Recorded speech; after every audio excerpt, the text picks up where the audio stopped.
नमस्ते, नमस्कार, बहुत बहुत स्वागत आपका अनादि टीवी पर। मैं हूं आपके साथ पारुल। इलाहाबाद हाईकोर्ट के जज शेखर यादव के बयान पर सड़क से लेकर संसद तक बवाल मचा हुआ है। शेखर यादव के खिलाफ संसद में महाभियोग लाने की तैयारी की जा रही है। राज्यसभा के 38 सांसद महाभियोग प्रस्ताव के नोटिस पर दस्तखत भी कर चुके हैं। ये सभी सांसद विपक्षी खेमे के हैं। राज्यसभा में महाभियोग प्रस्ताव पारित हुआ तो उसे लोकसभा में प्रस्तुत किया जाएगा। आपको बता दूं, जस्टिस शेखर यादव ने विश्व हिंदू परिषद की लीगल सेल के कार्यक्रम में शिरकत करते हुए कहा था कि कहने में मुझे कोई हिचक नहीं है कि ये हिंदुस्तान है और ये देश बहुसंख्यकों की इच्छा से चलेगा। यादव इतने पर ही नहीं रुके, बल्कि उन्होंने कहा कि कटमुल्ला जनता को भड़काने वाले लोग हैं, देश आगे ना बढ़े ऐसी सोच रखने वाले लोग हैं। यादव के इस बयान पर बवाल हो गया। सुप्रीम कोर्ट ने शेखर यादव के बयान पर संज्ञान लेते हुए इलाहाबाद हाईकोर्ट से पूरा विवरण मांगा। Campaign for judicial accountability and reforms ने भी जस्टिस यादव के बयान की शिकायत सुप्रीम कोर्ट में की। उधर विपक्षी दल जस्टिस यादव के खिलाफ लामबंद हो गए। समाजवादी पार्टी के राज्यसभा सांसद कपिल सिब्बल ने कहा कि बयान भारत को तोड़ने वाला है। जज के खिलाफ महाभियोग प्रस्ताव लाएंगे। आजाद समाज पार्टी के अध्यक्ष चंद्रशेखर आजाद ने कहा, ऐसे बयान सांप्रदायिक वैमनस्य को बढ़ावा देते हैं। देवरिया से भाजपा विधायक हैं शलभमणि त्रिपाठी। उन्होंने कहा, हमारे यहाँ बच्चा जन्म लेता है तो उसे ईश्वर की तरफ ले जाते हैं, वेद मंत्र बताते हैं। उनके यहाँ बच्चों के सामने बेजुबानों को बेरहमी से उनका वध होता है। सैल्यूट है जस्टिस शेखर यादव सच बोलने के लिए। आपको बता दें, यादव के बयान पर महाभियोग प्रस्ताव पारित होना आसान नहीं है। इससे पहले भी जजों के खिलाफ महाभियोग सफल नहीं हुए हैं और जजों के अमर्यादित बयानों का सिलसिला भी पुराना है। इसी साल अप्रैल में सुप्रीम कोर्ट में पतंजलि के प्रोडक्ट से जुड़े एक भ्रामक विज्ञापन के मामले में सुनवाई के दौरान जस्टिस अमीनुल्लाह ने कहा था कि हम आपकी बखिया उधेड़ देंगे। अमीनुल्लाह खान के इस बयान को पूर्व जज ने असंयमित करार दिया था। कर्नाटक हाईकोर्ट के जज वेदव्यासचार्य श्री शानंद भी बेंगलुरु के एक मुस्लिम बहुल इलाके को पाकिस्तान बताकर सुर्खियों में आ गए थे। सवाल यह है कि क्या जजों को ऐसे बयान शोभा देते हैं, और कोई जज हिंदुओं के खिलाफ अनुचित टिप्पणी करते हैं तो क्या विपक्ष उनके खिलाफ भी इस तरह से लामबंद होता? आज यही जानने की कोशिश करते हैं। पहले कुछ रिएक्शंस होंगे, वो मैं आप कोशिश करूंगी कि सुनवाऊं आपको। बरा ठीक है, हमारे साथ मेहमान जुड़े हुए हैं। हम सीधा चर्चा की तरफ रुख कर रहे हैं और उन्हीं से इन बयानों को और भी जानने की कोशिश करेंगे। भारतीय जनता पार्टी से केसी जैन साहब हमारे साथ जुड़े हुए हैं, बहुत स्वागत करती हूँ सर। राजेंद्र सागर साहब हमारे साथ कांग्रेस से जुड़े हुए। राजेंद्र जी, स्वागत आपका। और नाविद शिको साहब वरिष्ठ पत्रकार हैं, हमारे साथ जुड़े हुए। सर, आपका भी वेलकम। नाविद सर, आप ही से इस मसले को समझने की पहले कोशिश की। महाभियोग प्रस्ताव इससे पहले भी लाए गए हैं, लेकिन इस तरह की टिप्पणियाँ जजेस अगर करें तो, क्योंकि हम जब कानून की बात करते हैं, इंसाफ की बात करते हैं, तो वहाँ एक ऐसे शख्स बैठे हुए हैं, एक ऐसे पद पर बैठे हुए हैं जिनसे निष्पक्षता की उम्मीद की जाती है। लेकिन ऐसी मानसिकता रखने वाले जजेस क्या इस तरह से बातें करें तो ठीक लगता है? और अगर इसकी उलट ही चीज़ होती तो क्या विपक्ष को उसी रवैया को इख्तियार करना चाहिए जो शेखर यादव के खिलाफ किया गया है? देखिए, ये दुर्भाग्य है कि हमारे देश में इस समय एक अविश्वास लोगों में न्यायपालिका के प्रति पैदा हो रहा है। इस देश की संवैधानिक संस्थाओं के खिलाफ एक अविश्वास पैदा हो रहा है, और उसका कारण यही है कि जिस तरीके से जज साहब की एक टिप्पणी जो आपत्तिजनक है, इस बात को हर आदमी स्वीकार। कुछ महत्वपूर्ण पद ऐसे होते हैं, खासतौर से न्यायपालिका से जुड़े हुए, उस पर बैठने वाला व्यक्ति कम से कम कुछ उनकी शर्तें होती हैं, कुछ शालीनता होती है, कुछ गरिमा होती है। अगर उसका उल्लंघन हुआ है बाकायदा कैमरे के सामने एक सार्वजनिक कार्यक्रम में, तो ये आपत्तिजनक है, और इस पर सवाल उठाना, महाभियोग लाना, ये मैं समझता हूं कि बहुत ही स्वाभाविक क्रिया है। लेकिन और आपका ये सवाल बिल्कुल सही है कि इस पर विपक्ष अगर मुद्दा उठा रहा है, अगर इसके विपरीत होता तो शायद वो मुद्दा नहीं उठाता। इससे जाहिर हो रहा है कि हर एक चीज के ऊपर कहीं ना कहीं राजनीति भी हो रही है। चाहे किसी संवैधानिक पद पर बैठा व्यक्ति कोई गलत काम कर रहा हो, अपने दायरे को लांघ रहा हो, चाहे कोई संवैधानिक संस्था के ऊपर सवाल उठ रहे हो, उसमें अलग अलग विचार, अलग अलग पक्ष और अपनी अपनी राजनीति को चमकाने के लिए विषय चुना जाता है। तो जाहिर सी बात है कि इसमें कोई शक नहीं है कि जज साहब की जो टिप्पणी है वो कहीं ना कहीं उनकी गरिमा को धूमिल करने वाली है, और इस पर सवाल उठ रहा है। जिस तरीके से राज्यसभा में चल रहा है, राज्यसभा के सभापति के खिलाफ अविश्वास प्रस्ताव आ रहा है, इधर एक न्यायपालिका के सामने एक सवाल उठता है। तो मैं समझता हूँ कि ये चिंता का विषय है। हमारे देश की लोकतांत्रिक व्यवस्था, हमारे देश की न्यायपालिका, हमारे जी। देश की संवैधानिक संस्थाएं जो हमारी ताकत हैं, अगर उसमें इस तरीके से कहीं ना कहीं एक विकृतियां नजर आ रही हैं, उसमें अगर इस तरह के एरर नजर आ रहे हैं, तो ये चिंता का विषय है। मुझे लगता है कि राजनीति अपनी जगह है, सत्ता विपक्ष अपनी जगह है, लेकिन संवैधानिक संस्थाओं में बैठे हुए न्यायपालिका से जुड़ी हुई हस्तियों को हम्म। अपने देश की गरिमा और अपने पद को की गरिमा को समझना होगा। बिल्कुल, और आप ही की बात को लिए हुए मैं जा रही हूँ केसी जैन साहब के पास।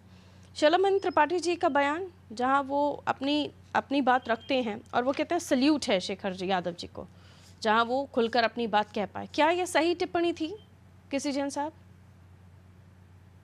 देखिए पारुल जी, पहली बात तो यह है कि चाहे वो कोई न्यायाधीश हो या कोई सामान्य व्यक्ति, अगर वो किसी सार्वजनिक कार्यक्रम में अपने व्यक्तिगत विचारों को रखता है, तो उसको कटघरे में खड़ा करना, वो भी इस तरीके से कटघरे में खड़ा करना कि उसके खिलाफ महाभियोग लाना या इस तरीके की कार्रवाई करना।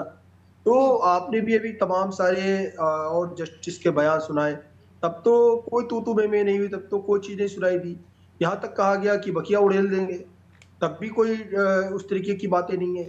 लेकिन हाँ, ये अगर उनके बयानों को भी देखा जाए शेखर यादव जी के, तो शेखर यादव जी ने कहा कि भाई बहुसंख्यक लोग निर्णय लेते हैं। अगर बहुसंख्यक निर्णय की बात है, तो जिस महाभियोग की बात हो रही है, वो भी बहुसंख्यक ही निर्णय लेंगे। यानी जिसकी संख्या बल ज्यादा होगा वही निर्णय लेगा। अगर लोकसभा राज्यसभा में उनका संख्या बल ज्यादा होगा, तभी प्रस्ताव पारित हो पाएगा, तभी उस पर बहस हो पाएगी, तभी सारी चीजें होंगी। और ये तो लोकतांत्रिक प्रक्रिया है कि जहां पे बहुसंख्यक लोग हैं वही निर्णय लेते हैं। बहुसंख्यक का मतलब उन्होंने कहीं पे हिंदू शब्द का वर्णन नहीं किया, ना तो कहीं पे उन्होंने कहा कि सनातन समाज, हिंदू समाज फैसला करेगा, वैसे चलेगा। इस तरीके की तो कोई बात आई नहीं। अगर बहुसंख्यक की बात आई, तो जिस चीज को मानने वाले ज्यादा लोग हैं, वो चीज फॉलो होती है, क्या आपको उसी चीज लगता है को कि लागू विवाद किया जाता है। बहुसंख्यक शब्द पर हो रहा है? देखिए कहीं ना कहीं जो उन्होंने कहा कि भाई बहुसंख्यक फैसला लेते हैं और उन्हीं चीज को आगे लागू किया जाता है, यही सबसे मुख्य उनकी टिप्पणी के रूप में देखा जा रहा है। लेकिन कहीं पे उन्होंने जिसको बहुसंख्यक के रूप में इस तरह देखा जा रहा है कि हिंदू समाज फैसला करता है, हिंदू समाज निर्णय लेगा, क्योंकि उसका परिवारवाची के रूप में देखा जाए तो बहुसंख्यक और अल्पसंख्यक दो रूपों में परिभाषित किया जा रहा है समाज को। इस तरीके से अगर देखा जाए तो वो उसको बहुसंख्यक का मतलब हिंदू समाज से ले रहे हैं, जबकि हमें नहीं लगता है कि उनका कहीं पे इस तरीके का रहा होगा टिप्पणी। बाकी वो स्वयं अपनी सफाई देंगे, अपनी बात को रखेंगे। वो जस्टिस है और वो कोई भी जस्टिस बहुत सोच समझ करके बोलता है, बहुत सोच समझ करके निर्णय लेता है। लेकिन जिस तरीके से विपक्ष हर एक चीज में राजनीतिक रोटियां सेकने का प्रयास कर रहा है, जैसा कि अभी आदरणीय नावेद जी ने कहा कि हर चीज को राजनीतिक दृष्टि से देखना, हर चीज में राजनीति करना, ये भी सही नहीं है। और जब एक विपक्ष को सदन के अंदर जो सभापति है उन ठीक पे है। विश्वास नहीं है, उन पे अविश्वास प्रस्ताव ला रहे हैं, और उनको ये भी मालूम है कि 14 दिन का नोटिस देना है, अभी 10 दिन का टाइम भी नहीं बचा है उनके पास में। 14 दिन कहाँ से पूरे हो जाएंगे? फिर लोकसभा में और विधानसभा में, लोकसभा में और राज्यसभा में दोनों जगह आपको उसको पारित करना, वो भी नहीं हो सकता है। महाभियोग के लिए जो संख्या बल चाहिए वो भी इनके पास नहीं। टोटल संख्या बल देख लिया जाए अगर राज्यसभा में, वो भी इनके पास में 80 है, जबकि 100 से ज्यादा होना चाहिए। 250 की जहां पे पूरी संख्या बल है, अगर उसका 50% कर दें तो 125 होना चाहिए। 125 छोड़िए, इनके पास टोटल 80 की संख्या बल है। 80 में से भी साइन अभी कितने लोगों ने किए? गिने चुने लोगों ने साइन किए। तो ऐसे में कहीं ना कहीं अपनी राजनीति को चमकाना, और जिनका पूरा की पूरा जिनकी राजनीति सिर्फ और सिर्फ अल्पसंख्यकों का मतलब, इनका मतलब मुस्लिम समाज है। अल्पसंख्यक में ना जैन आते हैं, ना बौद्ध आते हैं, ना क्रिश्चियन आते हैं। ये कांग्रेस का और विपक्ष का रवैया हो गया है। अल्पसंख्यक का मतलब सिर्फ मुस्लिम, और मुस्लिम तुष्टिकरण के लिए वो काम करते आए, सिर्फ उसी पे राजनीतिक ठीक है रोटियां जैन सेकना साहब। चाहते हैं। और उनकी स्थिति भी 10 से 10 है, 10 से बदतर आज भी स्थिति है मुसलमानों की। काम भी नहीं किया उनके लिए, सिर्फ राजनीतिक रोटियां सेकते रहे, उनका लाभ लेते रहे, और राजनीतिक रूप से उनका वोट का लाभ लेते रहे, और आज फिर उन्हीं का इस्तेमाल करने का प्रयास कर रहे हैं विपक्ष। चल, राजेंद्र जी हमारा साथ जुड़े हुए हैं। राजेंद्र जी, उन्होंने कहा कि अगर वो किसी कार्यक्रम में अपनी बात रखते हैं तो उस पर राजनीतिक रोटियां नहीं सेकना चाहिए, क्या कहेंगे आप इस पर? देखिए पारुल जी, जी हाई कोर्ट का जज कोई आम आदमी नहीं होता है, ना कोई सामान्य व्यक्ति है ना। आप संविधान की शपथ लेके तब उस कुर्सी पे आप बैठे हुए हैं, और उस संविधान का जो है आप सरासर जो है आप उसकी हत्या कर रहे हैं सामने। आप किसी मजहब के लिए, किसी पॉलिटिकल उस पे सब्जेक्ट पे आप वहां पर बोल रहे हैं, क्योंकि जिस तरीके से इस देश में आज हिंदू मुस्लिम का जहर बोला गया है, तो कहीं ना कहीं जज भी उसी सोच से प्रेरित दिख रहे थे। और वो जिस तरीके से कटमुल्ला और उनके घर में ये होता है, उनके इस तरीके से वो दिए जाते हैं, तो ये जज के लिए शोभा नहीं देता। ये जज का काम नहीं है ये सब ना, और ना किसी इस तरीके से इस तरीके के जो है कोई भी धार्मिक सामाजिक संगठन के कार्यक्रम में जज को इस तरीके से बोलना चाहिए जिस तरीके से वो बोल रहे थे, है ना। तो कहीं ना कहीं जिस तरीके से आज संविधान और लोकतंत्र की खुलेआम धज्जियां उड़ाई जा रही हैं, और सत्ता पक्ष केवल एक चीज को लेकर रोना शुरू कर देता है कि वो हिंदुओं के लिए कह रहे हैं, वो उसके लिए कह रहे हैं। अरे भाई, जब आपको मालूम है वो हिंदुओं की बात नहीं कर रहे थे, और वो तो आप हिंदू कहां से बीच में ले आए उसमें, है ना। और कहां से आप हिंदुओं की बात करने लगे? उन्होंने तो सीधा शब्द बोला है कि कटमुल्ला और उनके घर में जो है वो बलि दी जाती है, ऐसा किया जाता है। हमारे समाज में भी बहुत सारी जगह ऐसी हैं जहां बलि दी जाती है, वहां ऐसे बच्चे पलते हैं। आदिवासी समाज देख लीजिए आप, बहुत सारे ऐसे हैं, दलित समाज देख लीजिए, बहुत।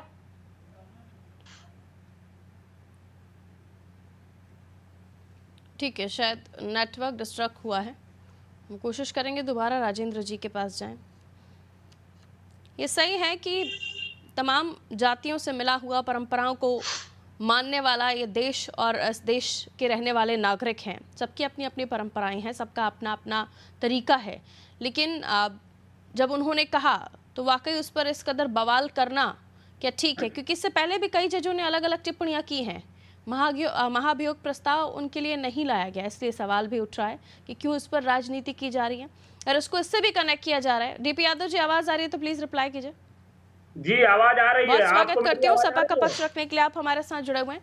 डीपी यादव जी, आप क्या कहना चाहेंगे? माना जा रहा है कि आपके तरफ से कोई बड़ा नेतृत्व या फिर अखिलेश जी की तरफ से, डिम्पल जी की तरफ से, शिवपाल जी की तरफ से इस मामले में कोई टिप्पणी नहीं आई या इसकी निंदा नहीं की गई इस बयान की, इसके पीछे वजह?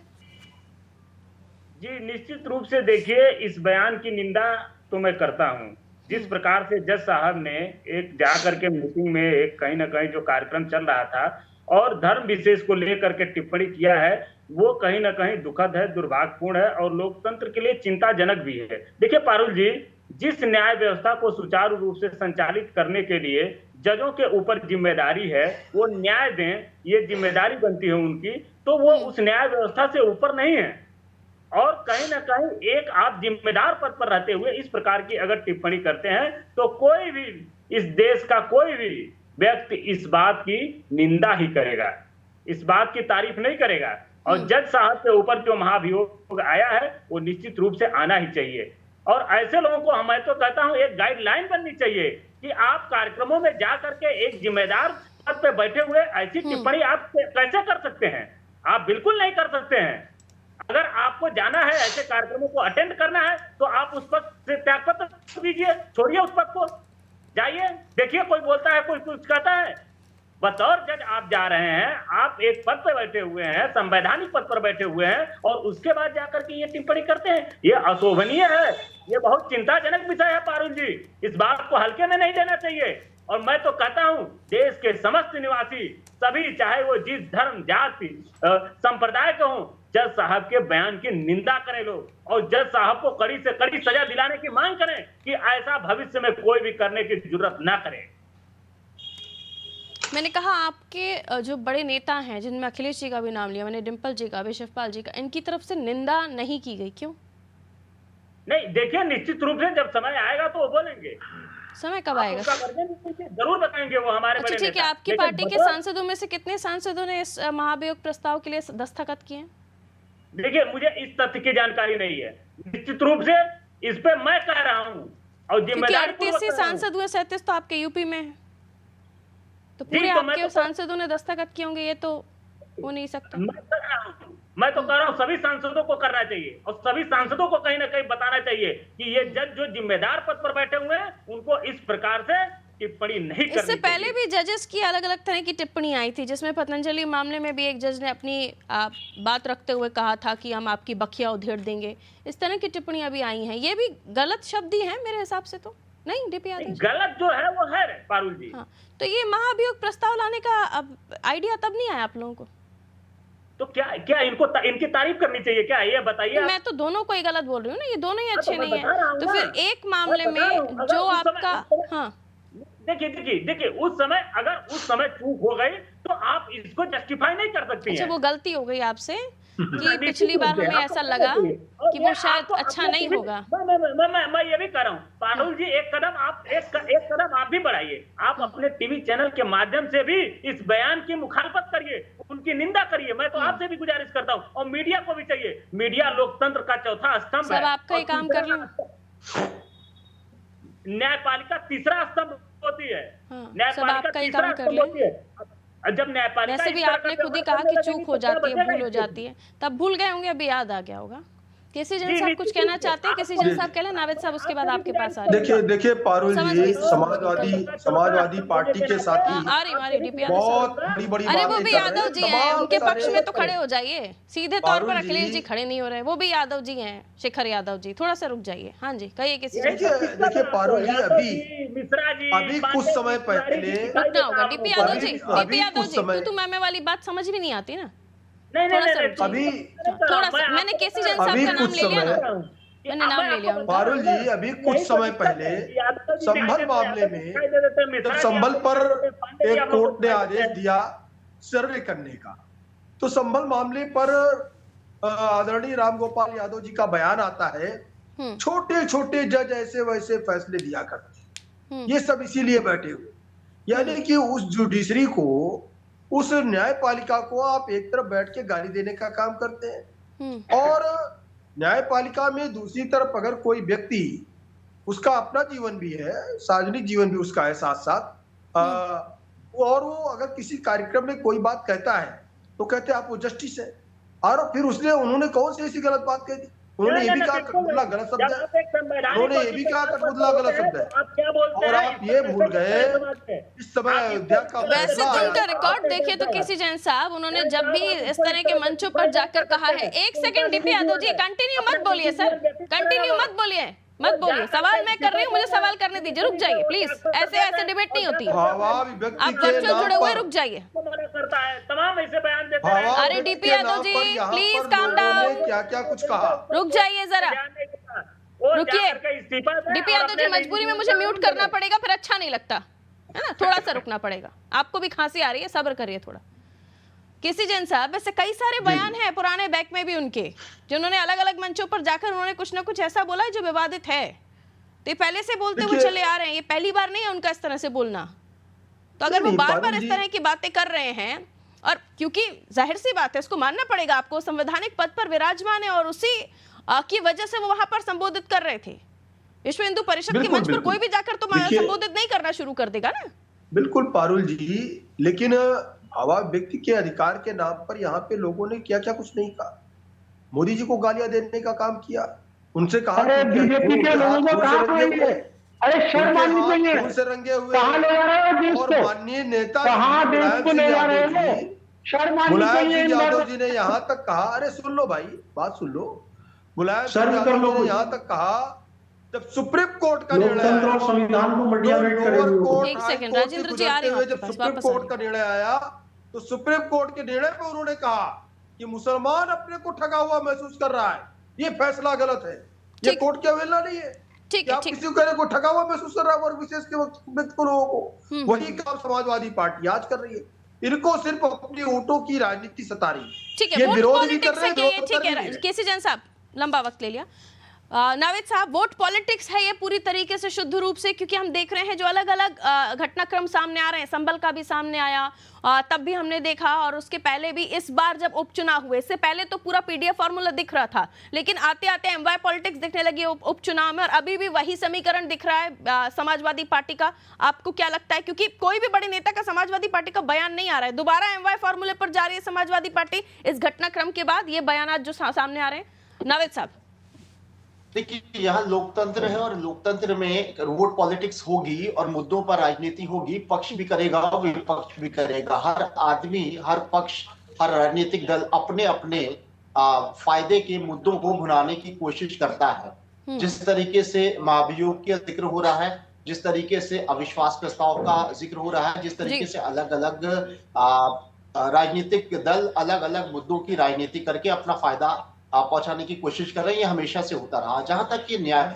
आपको हाईकोर्ट के जज साहब की टिप्पणी की बात हो रही है, महाभियोग का जिक्र हो रहा है, तो इससे ये बात जरूर है कि कोई भी किसी भी पद पर बैठा हुआ व्यक्ति हो, किसी भी बड़े से बड़े पद पर, संवैधानिक पद पर बैठा, उसके अपने विचार होते हैं, वो अपने विचार रख सकता है। हो सकता है कि जैसे आप हो, एंकर हो, पत्रकार हो, आप निष्पक्ष भूमिका में बतौर एंकर हो और आपको रहना भी चाहिए, लेकिन व्यक्तिगत तौर पे आपका कोई एक विचार एक पक्षीय हो सकता है। हो सकता है कि आपका अपना कोई विचार हो और आप टेलीविजन के अलावा अपना व्यक्तिगत तौर पर सोशल साइट पर अपना कोई वीडियो ऐसा डाल सकते हो, तो हो सकता है निष्पक्ष हो, एक पक्ष हो, लेकिन उसको बर्दाश्त किया जाएगा, क्योंकि आप पत्रकार हो, आप अपनी सीट पर एक निष्पक्ष की भूमिका निभाते हो, लेकिन व्यक्तिगत तौर से एक विचारधारा की आप हो सकती हो। लेकिन आपका वीडियो या आपका किसी कार्यक्रम में संबोधन अगर आपत्तिजनक होगा, जो किसी जात, किसी धर्म या किसी समुदाय के ऊपर एक बड़ा कटाक्ष कर रहा होगा, आपत्तिजनक शब्दों का इस्तेमाल कर रहा होगा, तो आपकी पत्रकारिता पे शक होगा और ये सोचा जाएगा कि आप एंकर की भूमिका में भी या पत्रकार की भूमिका में भी कभी कोई ना कोई बेईमानी कर सकती हो। तो यहाँ पर यही सवाल है कि हाईकोर्ट के जज साहब ने होना लाजमी भी है, क्योंकि बिल्कुल सर, एक 10-10 सेकंड की टिप्पणी में राजेंद्र डीपी यादव जी आपसे ले लेती हूँ। नावेद साहब, मुझे कमांड मिली है, आपको जाना है, बहुत शुक्रिया, आप हमारे साथ जुड़े। मैं 10-10 सेकंड की टिप्पणी राजेंद्र डीपी यादव जी से भी ले लेती हूँ। राजेंद्र जी, कहिए। देखिए, बीजेपी का तो काम है, जितने भी जजों ने आज तक इस तरीके की टिप्पणियां और वो किए हैं, और वो आज तक बीजेपी के अंदर है, किसी को राज्यसभा भेज दिया, किसी को गवर्नर बना दिया। आप रंजन गोगोई की बात करें तो उनके ऊपर देखिए कौन से चार्ज लगे हुए थे, बलात्कार जैसे चार्ज लगे हुए थे, और उनको राज्यसभा भेजने का काम जो है बीजेपी ने किया। ऐसे और भी जाने कितने इस तरीके के जज रिटायर्ड हुए या उनको जो है इस्तीफा दिलवा के और बीजेपी ज्वाइन करा के उनको राज्यसभा भेज दिया जाता है या गवर्नर बना दिया जाता है। शेखर यादव वही तैयारी कर रहे हैं, आपको लगता है? ये बीजेपी का वही तैयारी कर रहे हैं, लेकिन ये 100 सांसद आपको लोकसभा के चाहिए और 50 राज्यसभा के चाहिए महाभियोग प्रस्ताव के लिए, तो ये पूरे दस्तखत कब होंगे सर? नहीं, ये तो देखिए बहुत शर्म की बात है, अगर इस पे जो सांसद नहीं बोलते, ये देश का मैटर है, ये संविधान का मैटर है, फिर आप कहाँ संविधान की इस तरीके की कोई बात नहीं की, आप कहाँ संविधान की कोई बात नहीं की, और जिनको आप बलात्कारी कह रहे हैं वो उसी पद पे रहते हुए, सुप्रीम कोर्ट के जज रहते हुए रिटायर्ड हुए, उनको आपने क्यों नहीं सजा दे दी? अरे उनके ऊपर चार्ज लगाता है या नहीं लगाता, बताइए। ठीक है, डीपी यादव जी, अरे उनके ऊपर चार्ज लगाता है या नहीं लगाता? चलाना चाहिए था आपको। देखिए, सुप्रीम कोर्ट के जज के ऊपर ठीक है सर, कोई अरे कब तक ये झूठ बोलते रहोगे, कब तक हिंदू मुस्लिम करते रहोगे, कब तक नफरत रहेगी इस देश में? कितनी नफरत रहेगी? ठीक है, 37 के सेट से सांसद दस्तखत करेंगे क्या डीपी यादव जी? सपा के 37 नंबर्स यूपी सभी दस्तखत करेंगे? जी देखिए, ये तो बात की बात है, निश्चित रूप से इसका समर्थन करना चाहिए महाभियोग का, चाहे हम हो चाहे आप हो। मैं तो आपके चैनल के माध्यम से भी ये चाहूंगा कि आप लोग भी इनके बयान की भर्त्सना कीजिए। समय इतना ही इजाजत देता है सर, जो अभी कहा ना नावेद साहब ने कि हमें निष्पक्ष ही रहने दीजिए। बहुत बहुत शुक्रिया आप सभी का हमारे साथ चर्चा में जुड़ने के लिए। तो उत्तर प्रदेश की हम बात कर रहे थे, सियासी घमासान हुआ पड़ा है उस बयान पर जिसको शेखर यादव ने कहा। जज साहब है हाई कोर्ट के, लेकिन कुछ ऐसा कह गए जिस पर हो गया है बवाल और महाभियोग प्रस्ताव लाने की हो गई है तैयारी। लेकिन इतिहास गवाह है कि बहुत बड़ी कोई कार्रवाई महाभियोग प्रस्ताव के बाद नहीं हुई, किसी को हटाया, बहुत ऐसा कुछ बहुत कम से ही देखा गया है कि महाभियोग प्रस्ताव के बाद कोई बड़ी कार्रवाई देखी गई हो। और विपक्ष को चाहिए 100 सांसद लोकसभा के, 50 सांसद राज्यसभा के, और अभी 37 सांसद सपा के पास है पूरे के पूरे दस्तखत करेंगे या नहीं करेंगे, क्योंकि अभी अंदर खाने तो ये चर्चा है कि इस बात का विरोध सपाई कर रहे हैं, लेकिन बड़े लेवल पर यानी अखिलेश जी, डिम्पल जी या शिवपाल जी की तरफ से कोई बड़ा बयान इस पर या निंदा करते हुए इसको लेकर बयान नहीं आया है। और अभी सपा प्रवक्ता खुद भी श्योर नहीं है कि ये तो बाद में पता चलेगा। खैर देखते हैं ये राजनीति जो इस मामले में होने लगी है, इसमें कौन कितनी रोटियां सेक पाता है। दीजिए इजाजत, नमस्कार।